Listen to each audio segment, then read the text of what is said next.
We were in Japan walking into a bilateral meeting with Prime Minister Abe and the president, who has every reason to be focused on the meeting in front of him and not concerned about, my feelings or where I am, stops and says, hold on. He turns, he looks me straight in the eye, and he said, Sarah, the only reason they come after you is because you're good at your job. The job of a White House press secretary tends to be a revolving door of appointees. Bill Clinton had 5, George W. Bush had 4, Barack Obama had 3, and President Trump is now on his 5th, if you count Anthony Scaramucci. While Scaramucci was only there for 11 days, and his predecessor, Sean Spicer, was there for 182 days, the president found his stride with Sarah Huckabee Sanders, who held the job just shy of 2 years. Sarah joined the White House as deputy press secretary, which put her in many circumstances, filling in for Sean Spicer, including during the controversial dismissal of James Comey. 2 months after that, in July 2017, she was made White House press secretary.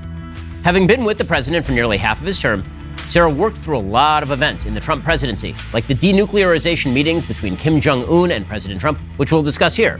Her new book is Speaking for Myself: Faith, Freedom, and the Fight of Our Lives Inside the Trump White House, a memoir with lots of stories and a behind-the-scenes look at working closely with the president. Today, we'll dive into those stories, plus how Donald Trump and Sarah's father, Mike Huckabee, former governor and Republican presidential candidate, are different and how they're the same, if we should remove cameras from White House press briefings altogether, and the challenges the president's unpolished style often creates for a press secretary.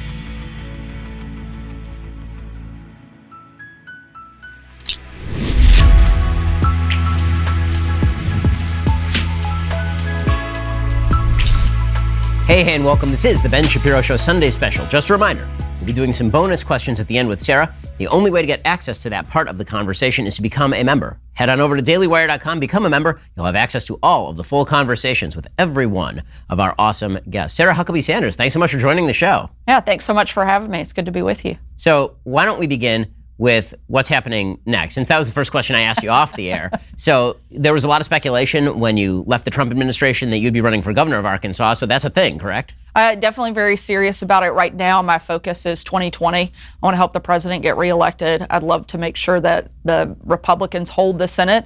I'd love to see us take back the House and never utter the word Speaker Pelosi again. So I am putting all my energy and focus right now into 2020. After that, I'll make a decision about 2022, but definitely very serious about running. So let's talk about the dynamics of the 2020 race. We'll start with that. And then we'll get into sort of your experiences at the White House and all the rest. You talk about all of this in your book that just came out, Speaking for Myself. So let's talk about the 2020 race. Obviously, one of the big areas of contention is President Trump's personality. Joe Biden has tried to make this solely and completely about President Trump's personality. The suggestion is that Joe Biden, of course, is Captain Empathy, whereas President Trump is mean, cruel, orange, bad man.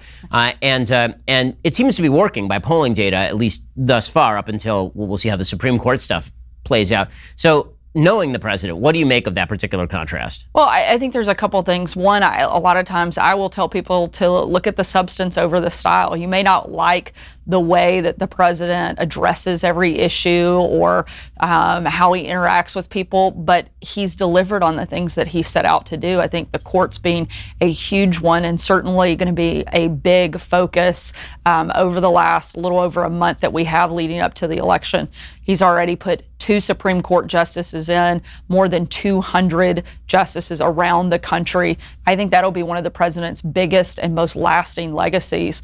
And one of the areas of substance that I point to with the president, historic trade deals, the defeat of ISIS, tax cuts. He's governed as a true conservative. And so I always point people to the substance of who he is. I also got to see that empathetic side from the president. I spent almost every single day with him for 2.5 years in the White House. And he was the person when liberal women were attacking me and trying to attack my family over everything from my hair and my makeup, my fitness to be a parent, even my ability to bake a pie. It was the president who empowered me and defended me and gave me confidence to keep fighting. And so I try to show that other side, particularly in my book, but every day I want people to know the Donald Trump that I got to know. Now, let's talk about the sort of gap between the policy and the personality. So, as an outsider, and I've never met the president, there seems to be a pretty wide gap, and Americans seem to perceive this, that, President Trump is a showman, he says a lot of things, many things, and those very often contrast with a lot of the policies, as you've said. So you had the job of trying to rectify these two things in public as the press secretary. So So how did you balance that? Because I mean, we could see from outside that sometimes he would say one thing and then you would repeat it, and then 24 hours later he would move in another direction. So how exactly did you hold all of that together? I mean, some days it was not always easy. I mean, but the president's job wasn't to make my life easier. It was to do what he thought was best, fighting on behalf of the American people. One of the things I always remind people of is that I was the spokesperson. No one elected me to anything in that role. They elected Donald Trump. They wanted him to be the one to set the agenda, make the decisions. Certainly there were moments where I didn't agree, and I made that point to him, and I had a good enough relationship with him that I could speak very candidly. However, once the decision was made and we were moving forward, it was my job to go out and communicate the president's thinking and where he was on a particular topic at that moment. So I always did the best I could. One of the things that was very important throughout the process was spending a lot of time with the president and knowing where he was, knowing how his decision may have evolved from one place to the next, and being able to try and explain that to the American people. Despite the fact he was often at odds with the press, he still understood the power of the press and knew that it was important for me to be in the room when those key decisions were happening and to be part of that discussion, not trying to learn it all on the back end. And so that was one of the things I was very appreciative of the president, is he took me with him everywhere. So I had a front row seat and the ability to really be part of the discussion as it was happening, not learning it on the back end. And that, I think that made a huge difference in my ability to speak on his behalf. Now, how did you deal with the issue of Twitter? So obviously, you'd be in the middle of a press conference and he'd be live tweeting certain things, and it seemed to me that there had to be a certain amount of caution that you applied when you were answering a question, because you might not literally know what he thought about a particular issue while it was being asked, and then the press would get very angry at you for not giving a definitive answer right now, right on the spot, because you weren't making assumptions about what the president thought. And I've talked to Dana Perino on the program, and Dana obviously was press secretary for George W. Bush, and her suggestion was that she kind of knew where Bush was at all times, and she could sort of go ahead of him and kind of know where he was going to be at all times. And because President Trump has so much of a direct voice directly to the American public, it seems like that made your job a little bit tougher. Certainly, there were many days, particularly early in the morning, you'd wake up at 5 o'clock, you're talking to morning show producers, and you think that the message of the day is going to be one thing. And by 6:30, the president's tweeting, and the message of the day becomes something totally different. And so you have to be able to adapt. I think one of the most important things is to be fluid, not be so hard and fast, like this is what we're doing. We have no room to like deviate and move. And being able to do that enabled me to be able to work with the president very closely and not create a lot of friction between the two of us. So in a second, I want to talk about the press's characterization of your job, what it was supposed to be, how you did it, and all of that. First, we're going to talk about your sleep quality. I can always tell when I have not slept well, and you can tell because you watched the show when I have not slept well, and that is why I need to sleep well, which is why I have a Helix sleep mattress. Helix Sleep has a quiz. It takes just 2 minutes to complete and matches your body type and sleep preferences to the perfect mattress for you. Whether you're a side sleeper or a hot sleeper, whether you like a plush or a firm bed, with Helix, no more confusion, no more compromising. Helix Sleep is rated the #1 mattress by GQ and Wired magazine. CNN even called it the most comfortable mattress they've ever slept on, and that time they were telling the truth. Just go to helixsleep.com/Ben, take their 2-minute sleep quiz. They will match you to a customized mattress that'll give you the best sleep of your life. They've got a 10-year warranty. You get to try it out for 100 nights risk-free. They'll even pick it up for you if you don't love it, but you will. My sleep, it's really important to me, especially because my kids don't allow me to do much of it, so I have to be comfortable when I'm on the mattress. Helix makes that happen. They're offering up to $200 off all mattress orders for our listeners. Get up to $200 off at helixsleep.com/Ben. Again, that's helixsleep.com/Ben. My wife and I took that Helix Sleep quiz. We got our personalized mattress. It's fabulous. Go to helixsleep.com/Ben. So let's talk about the press's perception of the job that you were doing and what the job was supposed to be. So I found the press's take on what they thought you were supposed to be doing utterly bizarre. So they obviously understood when Robert Gibbs was press secretary that his job was to spin on behalf of the president. They understood that when Jay Carney was press secretary, his job was to spin on behalf of the president. When you were press secretary, suddenly it became, what is your personal opinion about what it is the president is doing? And I kept making the point that literally your personal opinion does not matter in this job. Like it's like being a PR spokesperson for Nike, and then they ask you how you feel about the Nike brand shoes on a specific day. Like that's literally not your job. Your job is to defend the president's policies, and everybody knows that. Right. And so it seemed like the press was engaged in this gaslighting, where their characterization of what they wanted you to do was different than they had ever demanded from any press secretary that I can remember. Yeah, and it goes back to what I was saying before. Like at the end of the day, no one voted for me. My name wasn't on the ballot. My opinion wasn't what the American people not only wanted to hear, but deserved to hear. They needed to know what Donald Trump, the person at the end of the day making the decision, felt on the matter. And so there was a constant pushback of them trying to put me into a place where I was giving my opinion. They get very angry when I didn't do that. But they got angry with me about a lot of things. And I think that role changed a lot under Donald Trump because he does talk so much to the press himself. That changed the dynamic, I think, of, the interaction between the press secretary and the press. One of the things a lot of people miss is they think the press secretary's only job is the briefing. And they forget or don't know that almost every reporter in the country, particularly those that are assigned to cover the White House, have the press secretary's phone number, email, and direct access to their office. I was talking to the press all day, every day, starting from, again, 4:30, 5 o'clock in the morning until midnight every night, working stories, giving information, answering their questions. So even when you're not in that briefing room, you're still constantly interacting with the press. In fact, it was a lot more productive outside of the briefing room when you had people who were really trying to get information for the story versus people who, like Jim Acosta, constantly trying to be the story instead of report the story, which is really what the briefing room became, a way for a lot of reporters to make a name for themselves and try to have these viral moments where they get into arguments with the press secretary and raise their own profile. The purpose of it, I think, changed drastically from the end of the Obama administration to where we are now. I mean, I think that's clearly true. I think part of that is obviously the allegiance of many of the press to a lot of the same principles that Obama held, but it also had a lot to do with their particular hatred for Trump. I mean, there is a Trump derangement syndrome in the press, and combined with the fact there are a lot of lucrative book contracts to be got if you can be a Jim Acosta type. And ladies, find you a man who loves you like Jim Acosta loves Jim Acosta, because that dude loves him some Jim Acosta. So in dealing with that, I mean, I had suggested that, frankly, I thought it would be productive for, just like with congressional hearings, the TV cameras to be out of there. That it actually is wildly counterproductive to basically be setting up a scenario where we make reporters stars for asking a question that isn't really a question. It's basically a haranguing statement for 45 seconds. Why don't you agree with me that the president is a very bad orange man who's bad in orange? And then expect you to answer the question. Do you think that future administrations should consider basically saying, you know what, we're going to do these we'll do these pressers, but we're going to do them off camera so that you ask serious questions? I think that there could be a scenario in which that is effective. One of the only advantages of having the camera in the room was that I think the American people did get to see just how out of control the press became.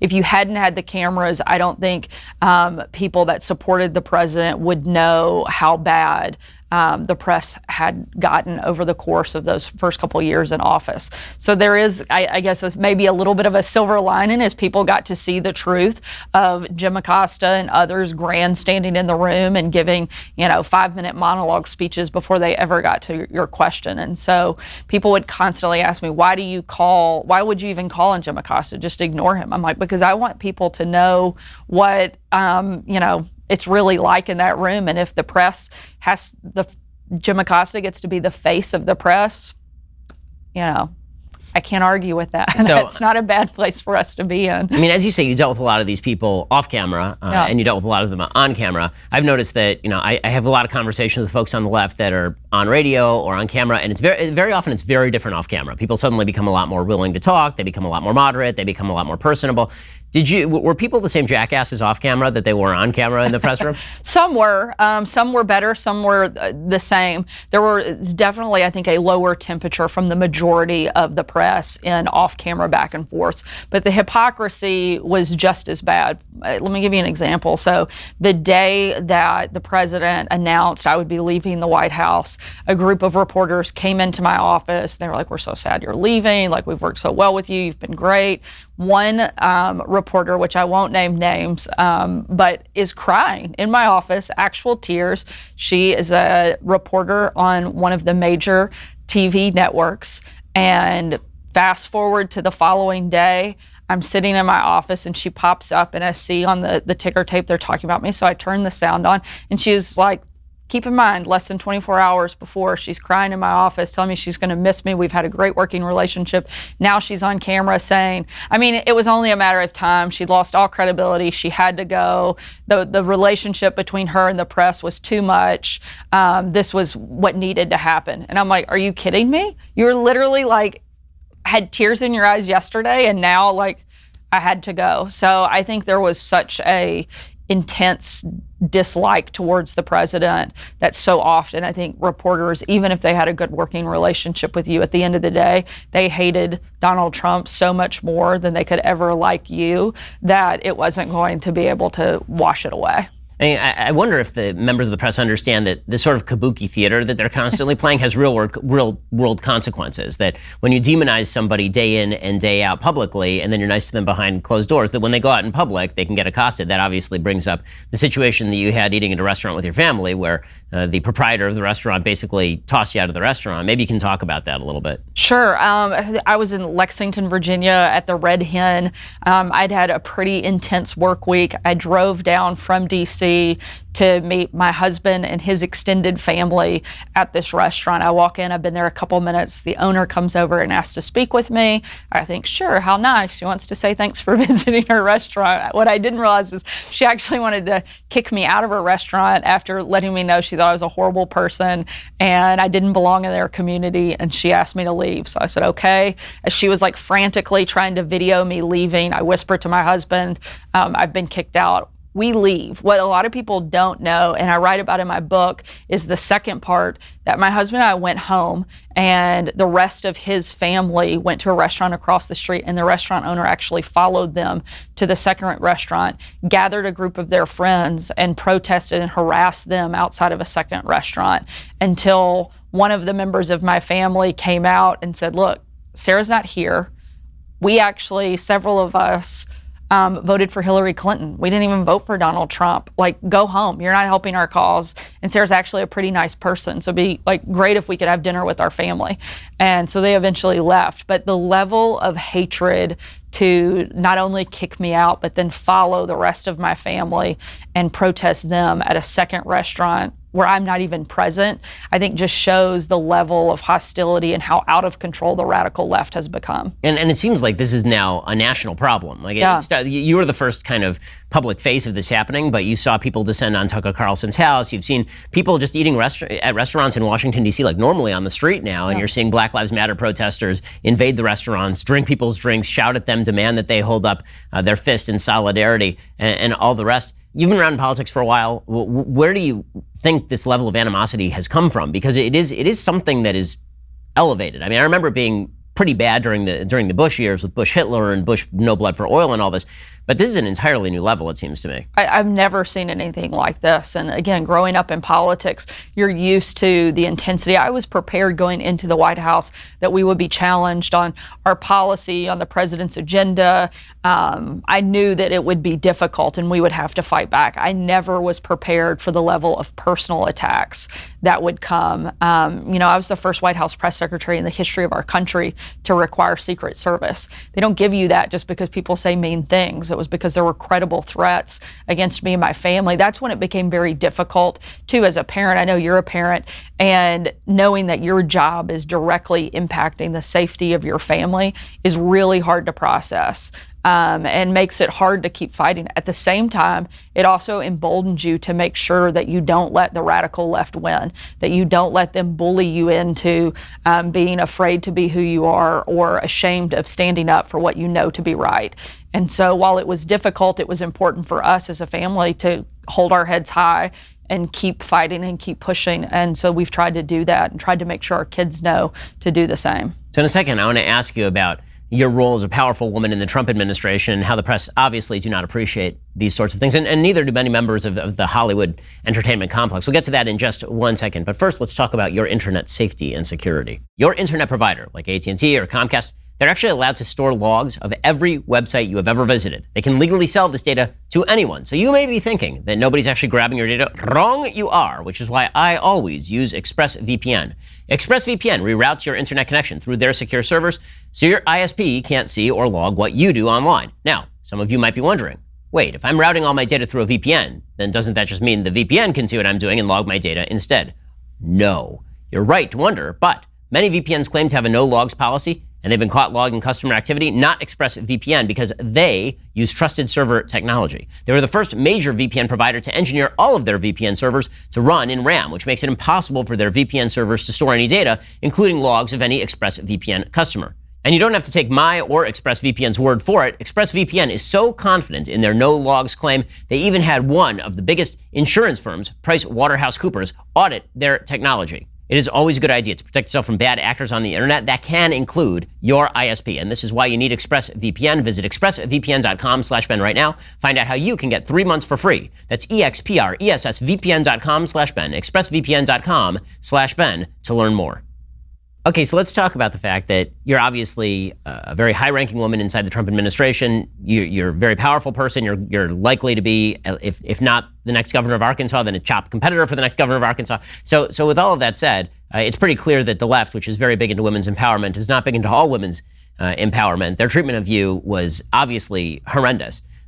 Up to and including the White House Correspondents' Dinner, where your looks were mocked openly, and this was taken to be totally normal because obviously you're a Republican. What were your thoughts on that? Well, it's interesting. The liberal women were the meanest and nastiest, all in the era of women's empowerment, which was pretty shocking. You would think even if we could politically disagree, we could agree that it's good to see women rising up in the ranks. I was the third woman to be White House press secretary, the very first mom to ever hold that job. You would think that would be a point of pride for all women, but unfortunately, the radical left women only are about women's empowerment as long as you think like they do, talk like they do, and believe in the same things that they do. That only applies to that sector.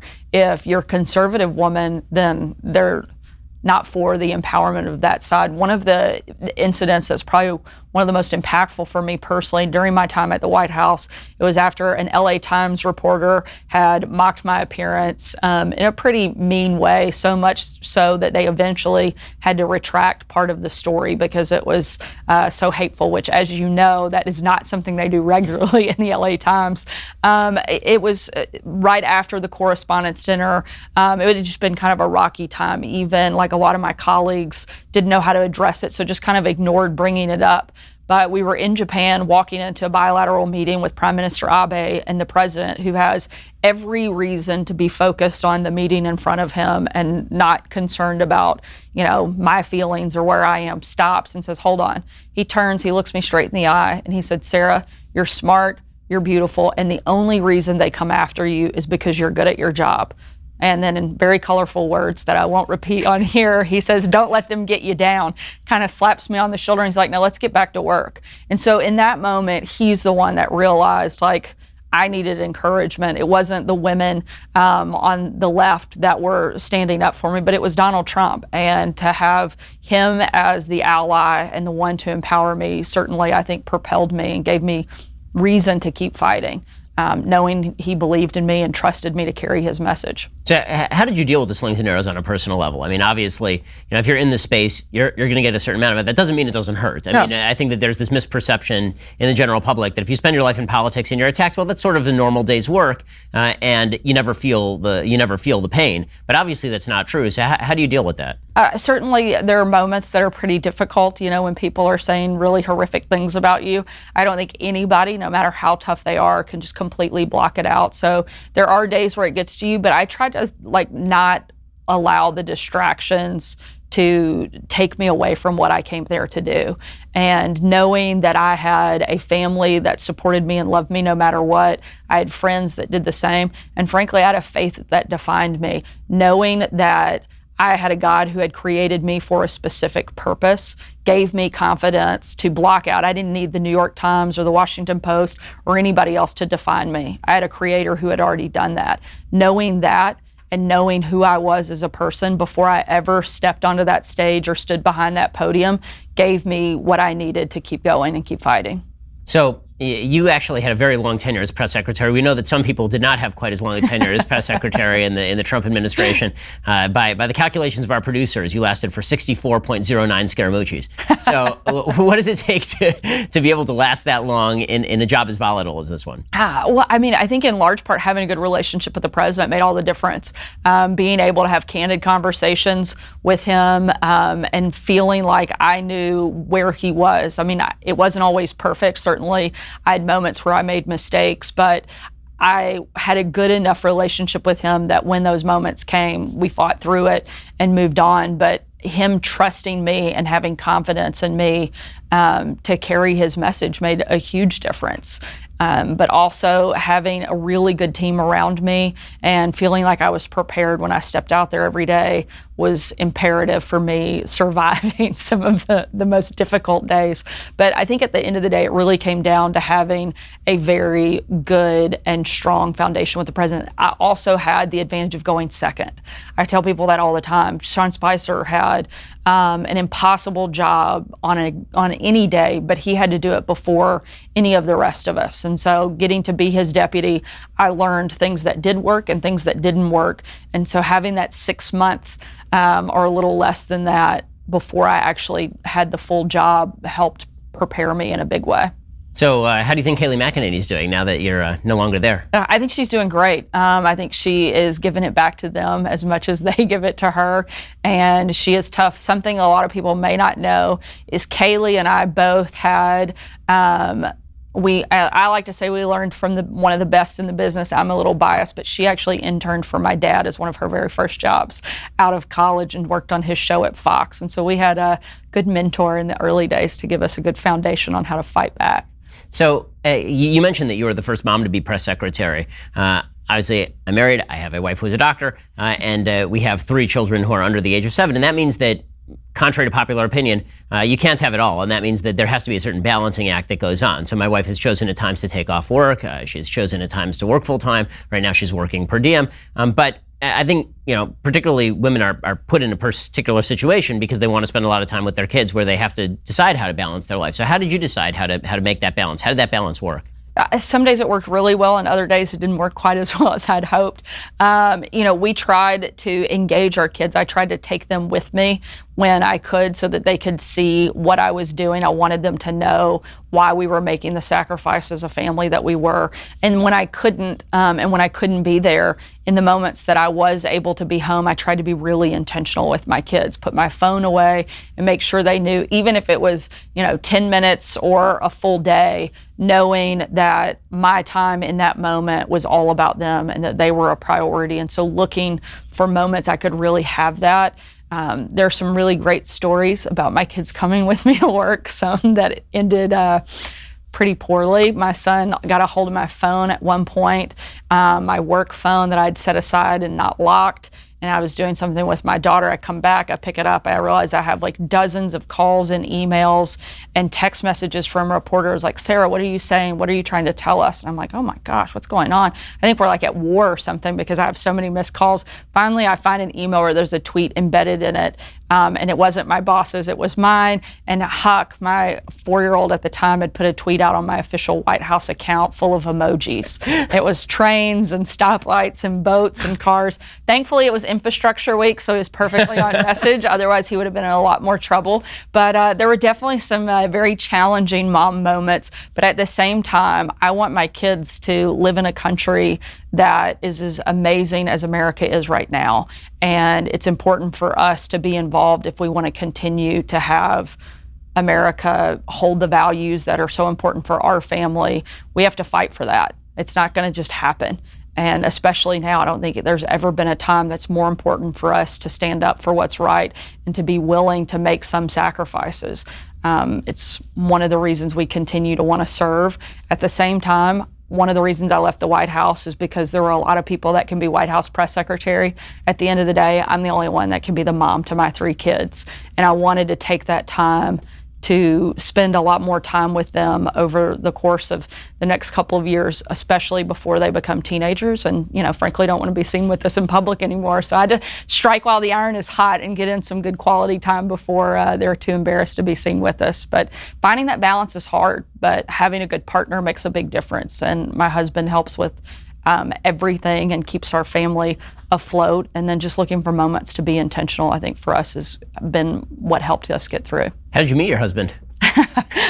He worked on my dad's campaign. I was actually his boss.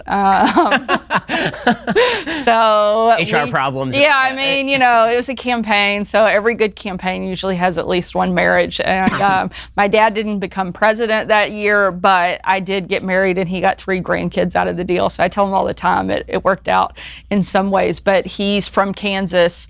From Kansas City. He'd been working for Sam Brownback. This was in 2008 on his presidential run. And when Brownback got out of the race, he actually came out to volunteer for a couple weeks on my dad's campaign and never went back. We hired him on the spot pretty quickly after he started.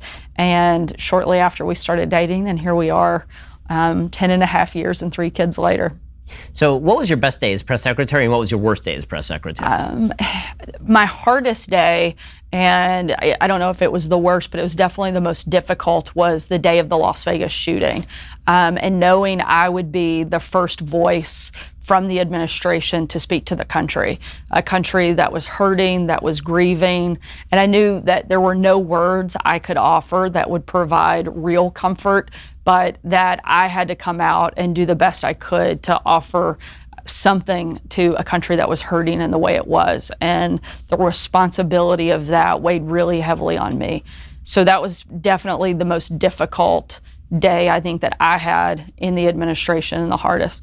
The best day, honestly, we had a lot of good days. Despite all of the nastiness and all of the negativity, I loved the people that I worked with, and I really loved working for the president. He's a very fun person to be around. He has a bigger than life personality, a great sense of humor, and some of my favorite moments were at the end of the day, sitting in the back dining room with the president and 1 or 2 other people, just visiting and hearing him tell stories from, life before being president and some of the things we had witnessed in the White House. So there were a lot of good days. One of probably the coolest things I got to do was at the UK state dinner, and to meet the Queen is pretty cool. I don't care who you are, that's a fun thing to do. And so that was a big moment. And the president actually selected me to sit at his table on the night after for the reciprocal dinner. And I sat next to the president and Prince Charles and had,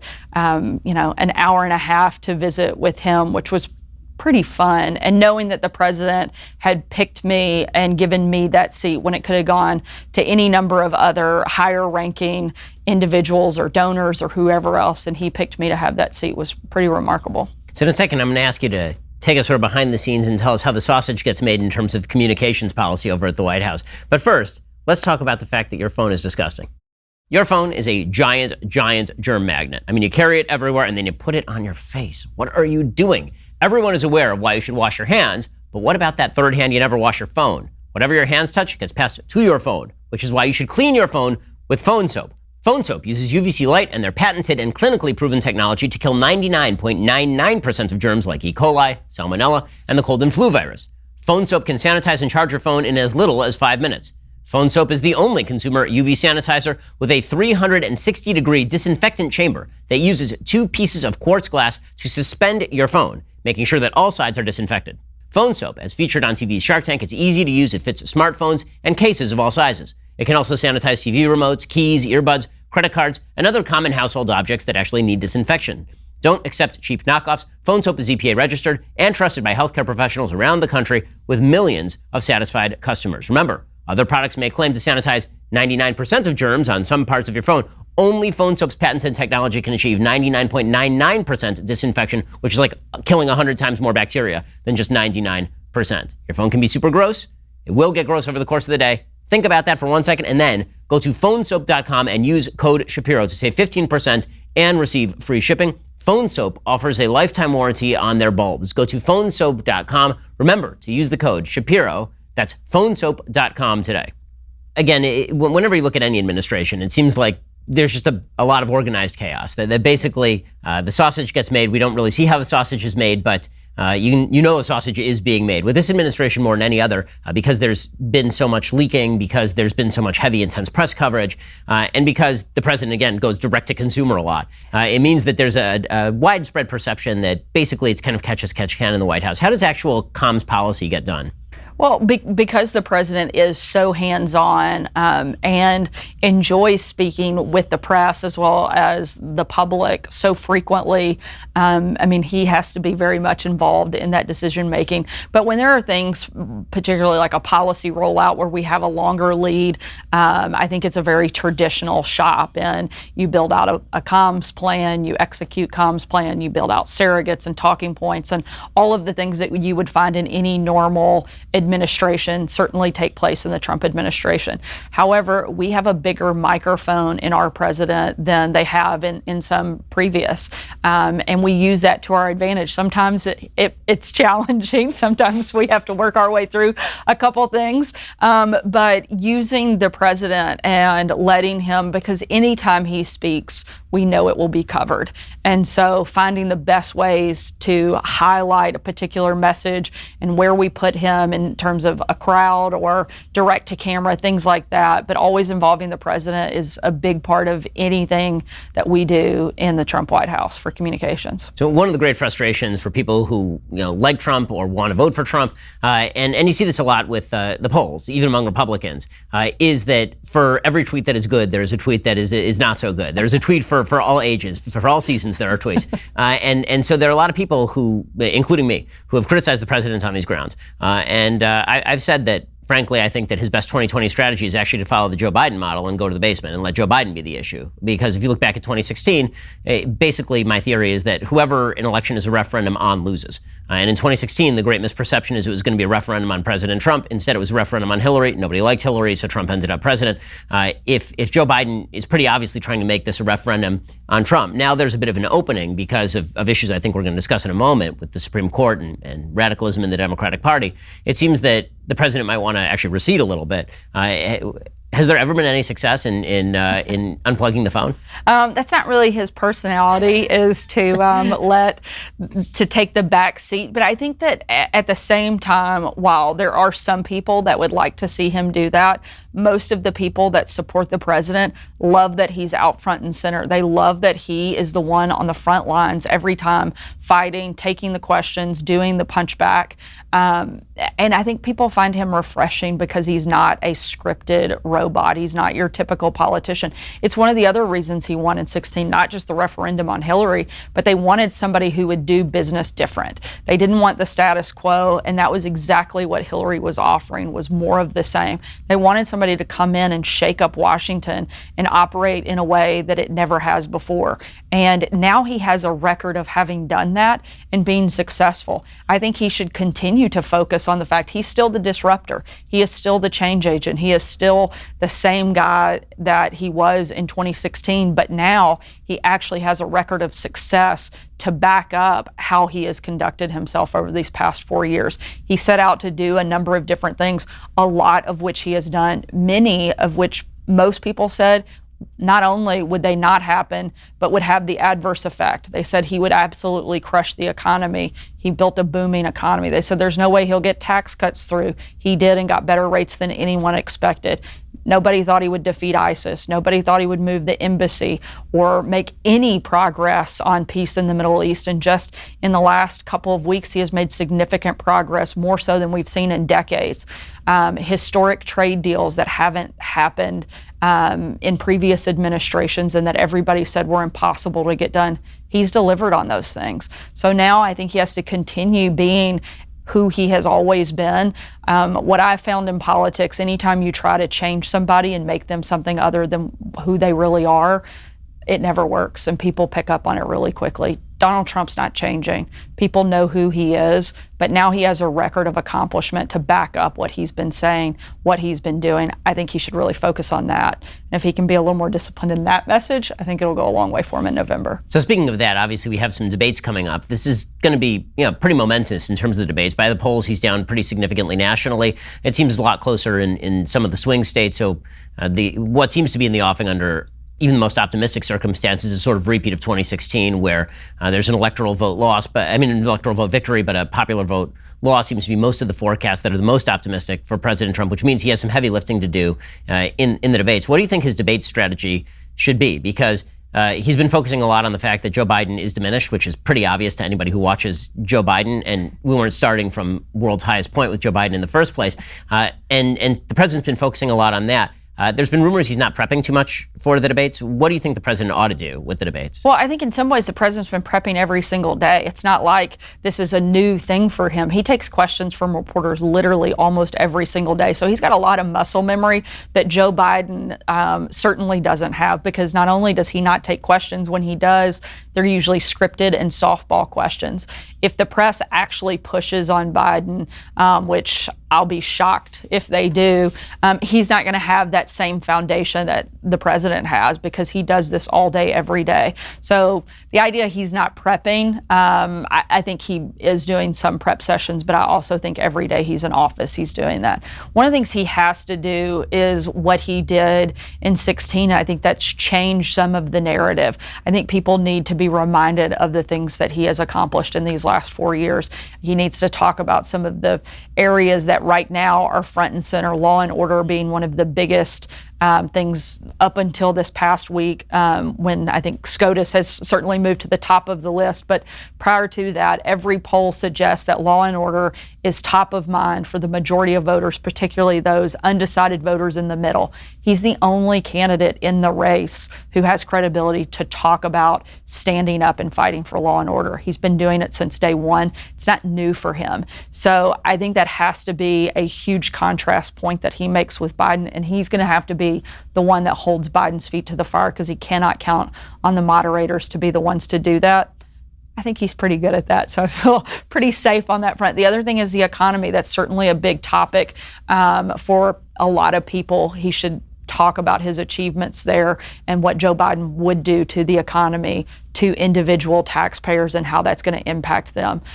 Personality is going to drive so much of it, and I think the president really rises to the moment in these types of events, and I expect him to do that. He has to know, too, going in, the deck is fully stacked against him. Joe Biden, all he has to really do is put a couple coherent sentences together, and they'll say, oh, it's the greatest debate performance we've ever seen. So he has to be fully prepared for that. And I think he will be. Yeah, no, the mandate for Biden is remain alive and breathing. Yeah. And for the president, I think he's going to have to get pretty aggressive, which he likes to do anyway. But I think he actually has some room to run now. So that brings us to the question of the Supreme Court seat. So obviously you've seen the press pushing against the idea that Trump should even fill the seat, which is absurd, or that Mitch McConnell should vote on the seat. But it seems to me that there is a real opening to hit Biden here. And the opening is that the Democrats have pretty openly embraced an incredibly radical position, which is that they want to kill the filibuster, that they want to add states in the United States Senate with 51 votes in the Senate, which is insane, that they want to pack the Supreme Court and effectively lead to the dissolution of the country, because there is no circumstance under which many of the states in the country are simply going to acquiesce to a federal government with 51% of the votes in the Senate, basically ramming through any unconstitutional thing they want after having packed the courts. It seems to me that the president can pretty easily say to Joe Biden, listen, you want to be the guy who is returned to normalcy. You want to be the guy who is non-volatile. I may be volatile personally, but I'm not the one claiming that I want to tear down the institution of the United States Senate and the institution of the United States Supreme Court. So will you right here say that you're not going to get rid of the filibuster? Will you right here say you're not going to unilaterally add states? And will you right here say that you're not going to pack the Supreme Court? I think that would be a huge moment for the president. I think you're exactly right. I can tell you certainly where I'm from in Arkansas, people are not going to support just a total overhaul and a complete destruction of the institution of America, which is exactly what the radical left is pushing for. I mean, look at what AOC said just this week, where she said, I hope this radicalizes you. The idea that the president fulfilling his constitutional obligation, she hopes that that will push people to become more radicalized. I'm like, oh, wait, what? Is that real life? Did she really say that out loud? And she did. And I find that terrifying. I think every person that loves America should be afraid of what Joe Biden and the Democrats bring should he be elected. And I think the president absolutely has to remind people of how far to the left the liberal mob has gone and who's really in charge of that party, because it's not Joe Biden. He's already proven he doesn't have the ability or the willingness to stand up to him.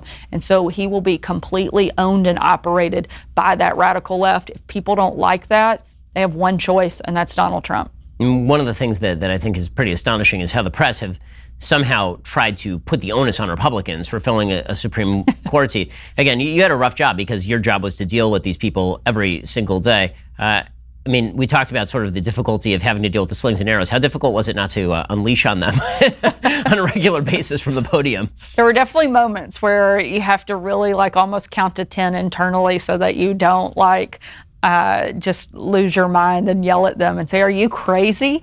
And there were definitely probably more moments that I wanted to. But at the end of the day, I knew that that wasn't going to solve anything. They were hoping to push you to a place to explode or to break. And then they win. And as hard as it was, I knew for myself and for the president, it was going to be a lot better if I could keep calm. That's one of the things that I think being a mom probably really helped prepare me for being press secretary, is your kids are constantly pushing your patience and testing you as a parent. And so you get very used to saying no a lot, repeating yourself, and having extreme patience as a parent. So that probably helped keep me a little bit cool, calm, and collected in those moments where I didn't want to be. So when you were a kid, did you know you wanted to go into politics? I mean, your dad obviously was the governor of Arkansas, and then he ran for president. And at some point, did you say, maybe I'll just go be a veterinarian or something? Yeah, there were definitely plenty of days where I was like, what am I doing? I don't want anything to do with this crazy circus. But at the same time, I actually loved politics from an early age. When most kids were going to summer camp and, going to the pool, I was hitting the Arkansas Festival circuit, passing out flyers, asking people to vote for my dad. And I loved getting to see my state in that way. I loved getting to interact with people.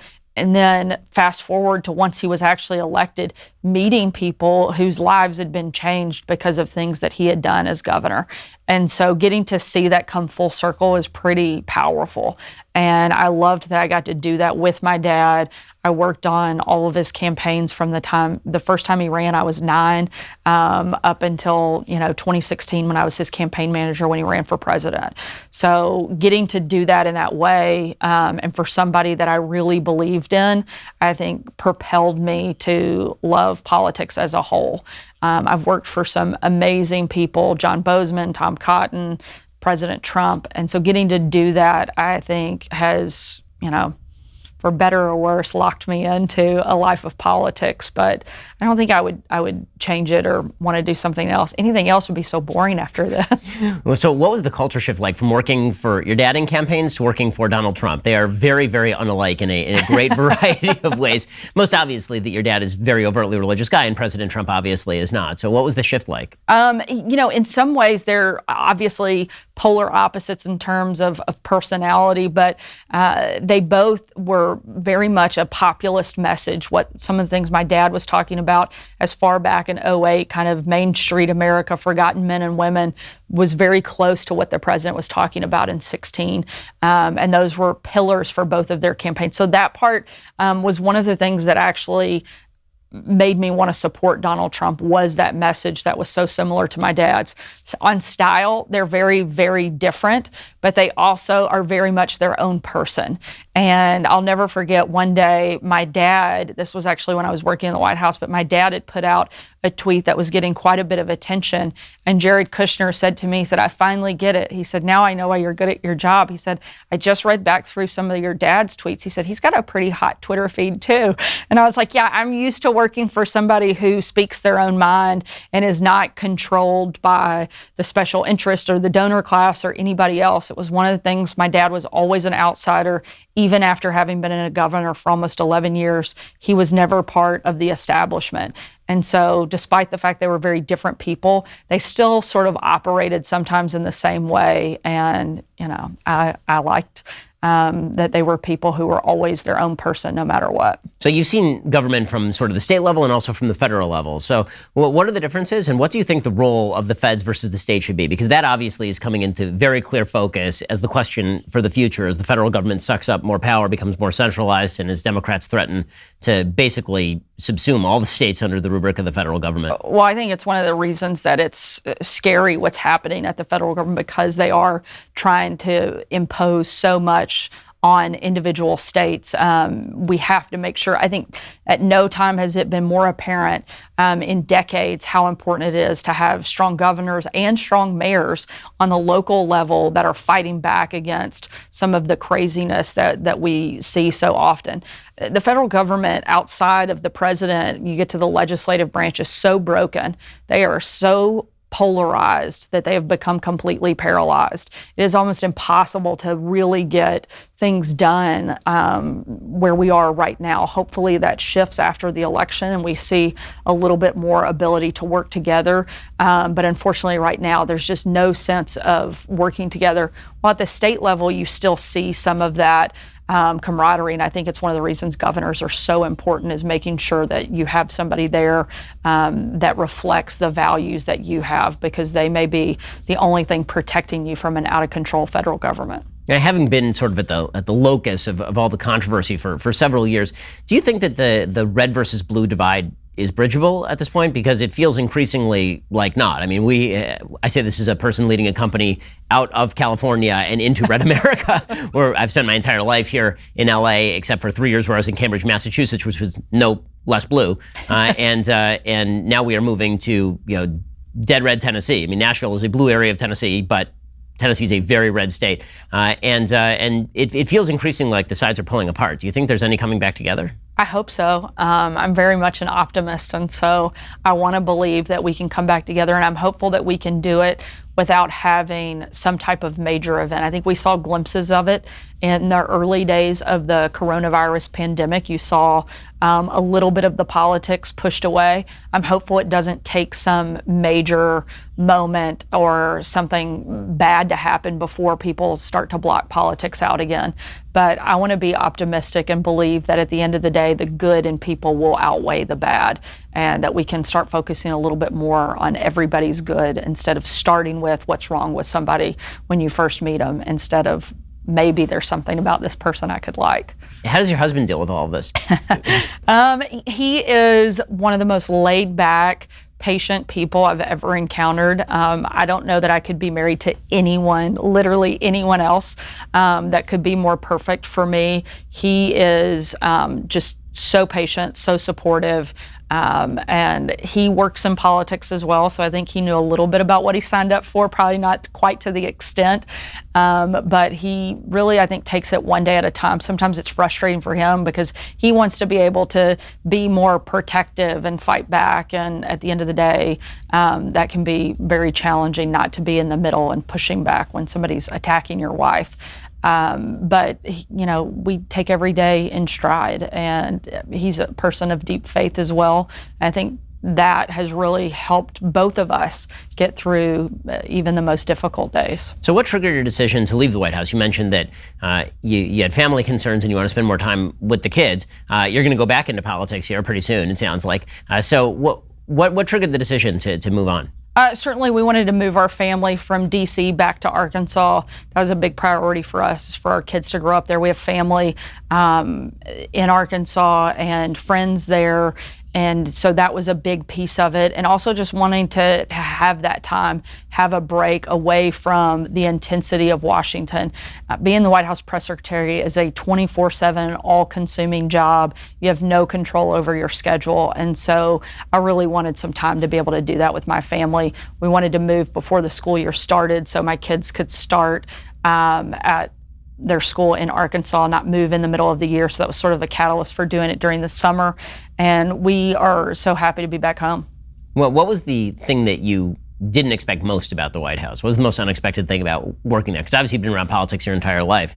I think in part, one of the biggest surprises for a lot of us, I think if you look back, most people in an administration, very few people actually know who they are. Not that many people knew who the White House press secretary was in previous administrations. If you weren't, interested in politics and maybe a political junkie, and outside of DC, you get into middle America, nobody knew who the press secretary was. But in a Trump administration, everybody knew who you were. You became instantly recognizable. You were, the punching bag for SNL and many other things. And so I think that level of celebrity status, in a way, for better or worse, to not have any moment where you go anywhere where people don't recognize you, I think was something that a lot of us were very surprised by. And even people who weren't necessarily the public-facing members of the administration quickly became household names. And I think that was very new, even for those of us who'd grown up in politics. I mean, again, most people don't know who a lot of the staff are. They know the principal, but not everybody else. And the Trump administration, everybody became a household name very quickly. Did anybody from Hollywood ever reach out to you and talk to you on a personal level? Or was it just, okay, we're going to cast whoever we can as this person to make fun of them? Because you saw a lot of that, obviously. Nobody ever reached out to say anything nice. There were a few Hollywood actors who've said quite a few mean things, including one who encouraged people to kidnap my children. So, no, unfortunately, we didn't get a lot from any of the Hollywood elite class. There are a few conservatives, John Voight and a handful of others that reached out and were very supportive, James Woods, but in terms of kind of the mainstream Hollywood, nobody ever contacted us for anything positive anyway. So you talked about the upside of traveling with the president. What was that like? I mean, you were with him a lot on Air Force One. You were with him overseas a lot. How were those trips? They're incredible. I mean, to get to travel alongside the president and see the world in that way is remarkable.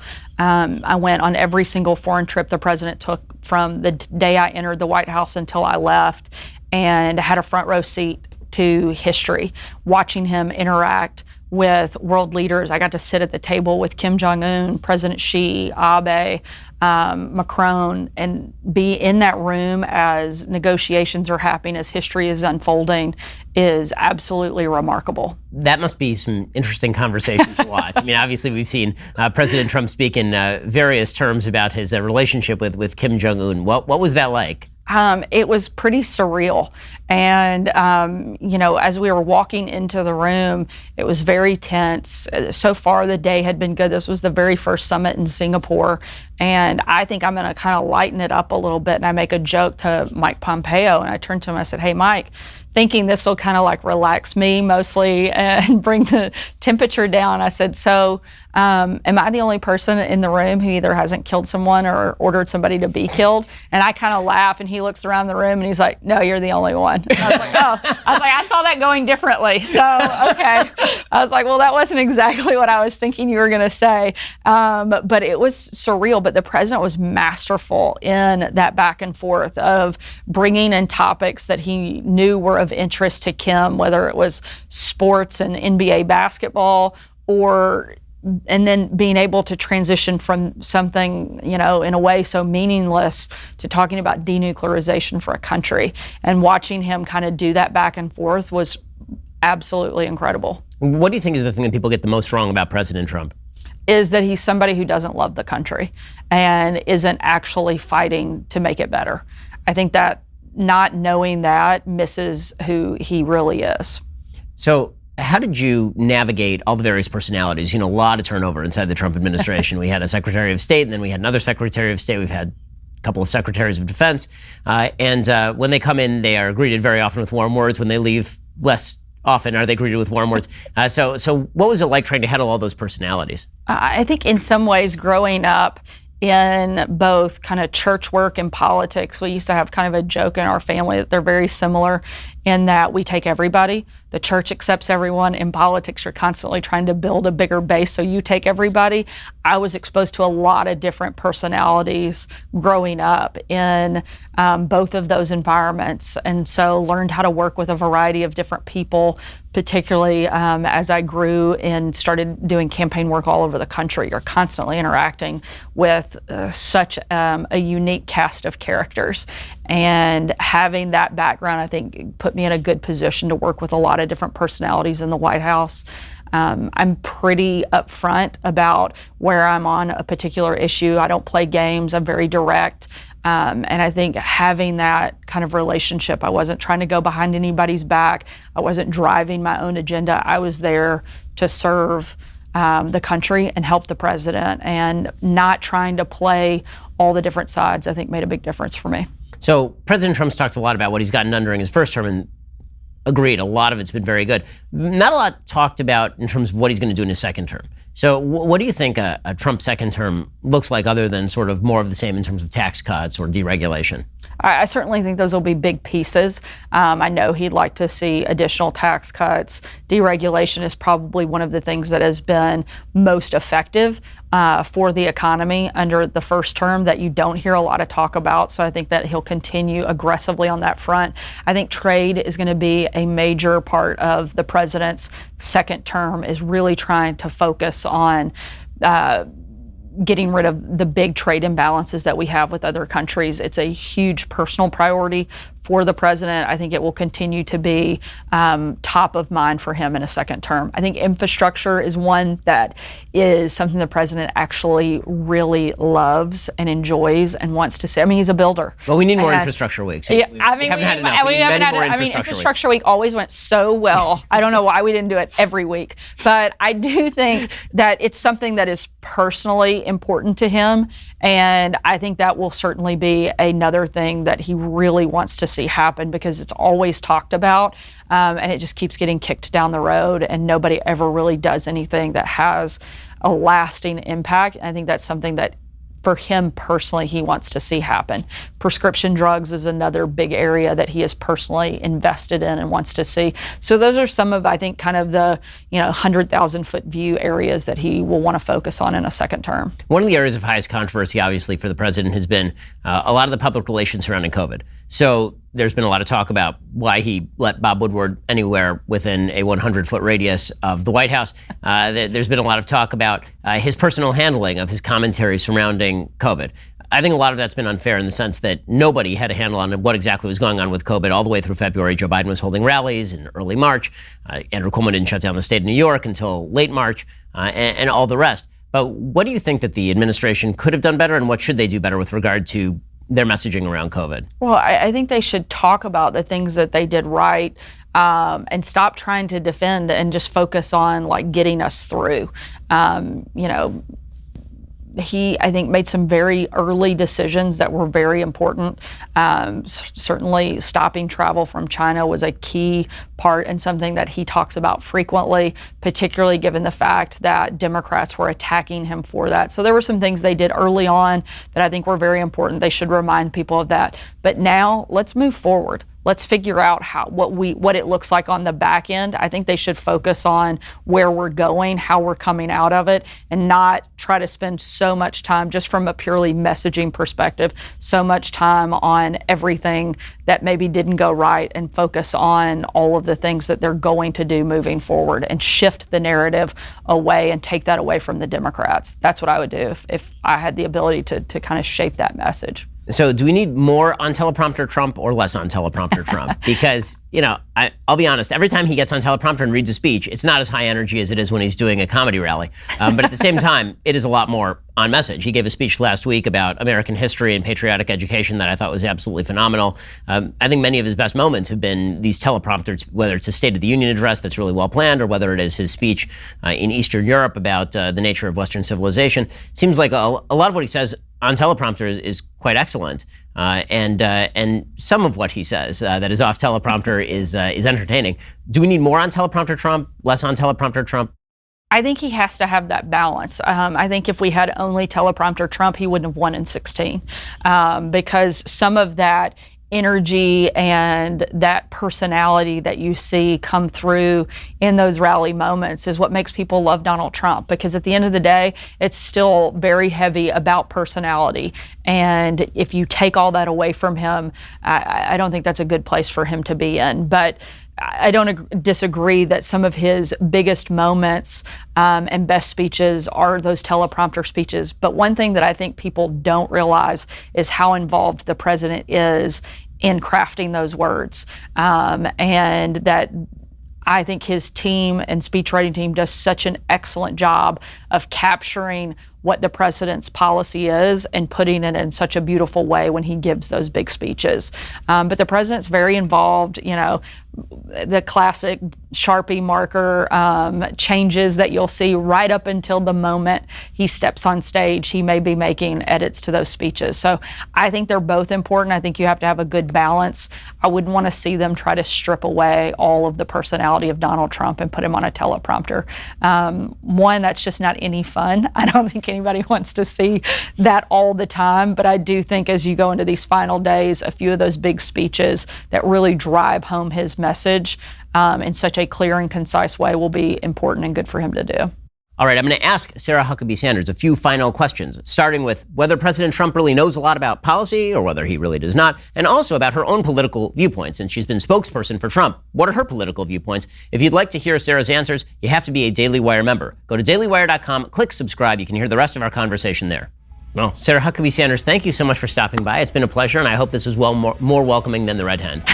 Certainly. Thanks so much for having me.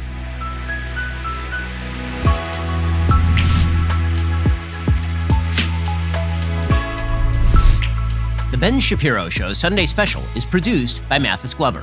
Executive producer, Jeremy Boring. Our technical director is Austin Stevens, and our assistant director is Pavel Wydowski. Associate producer, Nick Sheehan. Our guests are booked by Caitlin Maynard. Editing is by Jim Nickel. Audio is mixed by Mike Coromina. Hair and makeup is by Nika Geneva. Title graphics are by Cynthia Angulo. The Ben Shapiro Show Sunday Special is a Daily Wire production. Copyright Daily Wire 2020.